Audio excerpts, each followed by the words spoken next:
Bonjour à tous, ici Rodolphe Simoneau et je vous souhaite la bienvenue dans ce module 3 de Leader à Coach. Alors dans ce cours numéro 5, nous allons regarder deux petits jeux de rôle pour vous mettre en situation de coaching. Alors le jeu de rôle est très simple, il se passe entre deux personnes et des observateurs. Alors les observateurs vont pouvoir, par rapport aux différents éléments de ce chapitre ou de ce module sur le coaching et les différentes structures que l'on a posées pour donner un bon retour, pour faire un coaching qui va aider à faire progresser la personne en face de soi, qui vont par rapport à ces différents éléments observer la situation, observer l'échange entre deux personnes, la personne qui coach et la personne qui reçoit le coaching par rapport à une situation bien spécifique, et puis à la fin de la séance de coaching, donner leur perception de ce qui était bien, ce qui n'était pas bien, donc de se mettre eux encore une fois en position de coacher les deux personnes qui ont participé à l'exercice. Donc la situation que je vous propose, donc c'est deux jeux de rôle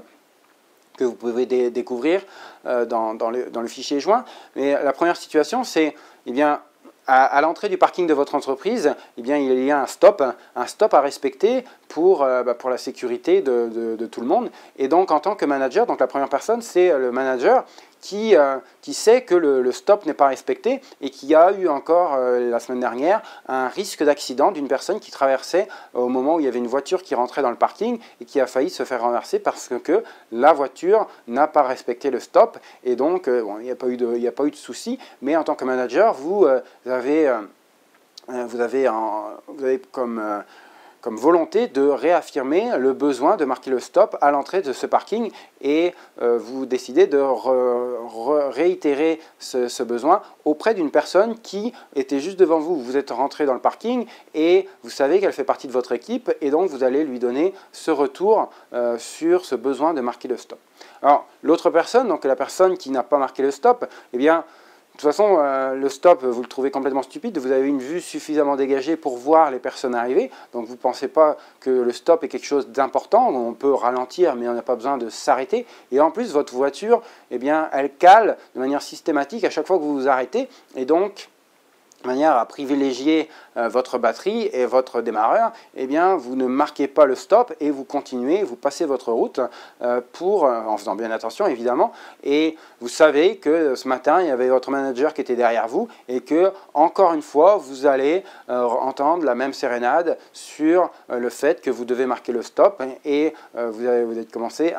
êtes un habitué de ce genre de situation, de ce genre de remise, de recadrage par rapport à cette directive entreprise que vous trouvez un peu stupide. Donc le but, là, c'est vraiment, avec ces éléments de contexte-là, que vous pouvez élaborer, c'est vraiment une trame de base, c'est de susciter, c'est de créer cette atmosphère, cette dynamique, cette interaction entre la personne qui coach et la personne qui reçoit le coaching, qui peut être assez... donc là, c'est un recadrage, on va avoir besoin d'affirmer sa personnalité, d'affirmer ses convictions par rapport à des éléments factuels. Donc, le but des observateurs, ça va être de redonner un feedback à ces deux personnes-là par rapport aux différents éléments que l'on a vus dans les différents éléments pour donner un bon feedback, pour